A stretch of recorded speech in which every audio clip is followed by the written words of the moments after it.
Welcome back to daily vlogs day 3. ಸೂರ್ಯಣ್ಣನಿಗೆ ನಮಸ್ಕಾರ ಮಾಡ್ಬಿಟ್ಟು ವ್ಲಾಗ್ ಸ್ಟಾರ್ಟ್ ಮಾಡ್ತಿದ್ದೀನಿ. ಈಚೆ ಬಂದು ನೋಡ್ರಿ ಏನು ದೊಡ್ಡ ರಂಗೋಲಿ ಐತೆ ಅಂತ ಮಮ್ಮಿನ ಕೇಳಿದ್ರೆ ರಥಸಪ್ತಮಿ ಅಂದರು. ರಥಸಪ್ತಮಿಯ ಶುಭಾಶಯಗಳು ಎಲ್ಲರಿಗೂ. ಮಜಾ ಆಯ.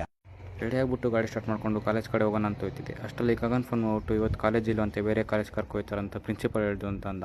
ಪುಣ್ಯಾತ್ಮ ಪುಣ್ಯಾತ್ಮ ಹೆಣ್ಮಗು ಯಾರಿವನೋ ಇವನ್ಯಾರ ಮಗನೋ. 1 ಅವರ್ ಕ್ಲಾಸ್ ಮುಗಿಸ್ಕೊಂಡು ಎಲ್ಲ ವ್ಯಾನಲ್ಲಿ ಬೇರೆ ಕಾಲೇಜ್ಗೆ ಲ್ಯಾಬ್ ನೋಡೋಕೆ ಹೋಗ್ತಿದ್ವಿ. ಆಯ್ತು, ಆಮೇಲೆ ನೀರ್ ಹಾಕೊಂಡಂಗೆ ಕುಡಿದು ಬಿಟ್ಟವನೆ.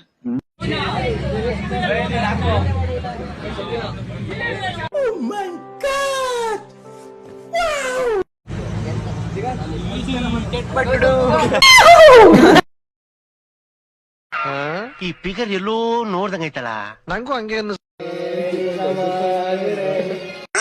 ಸಖತ್ ಆಕ್ಟಿಂಗ್ ಮಾಡ್ತಿದ್ದೆ ಕಾರಣ ಕಲಾವಿದ ಕಾರಣ. ನಮಸ್ಕಾರ ಕಾರಣ. ನೀನು 3 ಜನ ಕೊಂಡ್ಸ್ಕೊಂಡು ಇವನು ವೀಲಿಂಗ್ ಹೊಡಿತಿರೋದು. ಮನೆಗೆ ಹೋಗಂದ್ರೆ ವೀಲಿಂಗ್ ಹೊಡ್ಕೊಂಡು ಕೂತವನು ಇಲ್ಲಿ. ಮೀನಾಕ್ಷಿ, ಎಂಥ ಒಳ್ಳೆ ಮಕ್ಕಳಿಗೆ ಜನ್ಮ ಕೊಟ್ಟೆ. ಒಂದೊಂದು ಮುತ್ತು.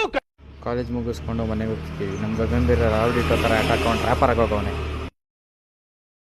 ಈ ಮಿನಿ ವ್ಲಾಗ್ನ ಇಲ್ಲಿಗೆ ಎಂಡ್ ಮಾಡ್ತಿದ್ದೀನಿ. R Shetty signing off. Meet you in next vlog. See you soon. Bye bye.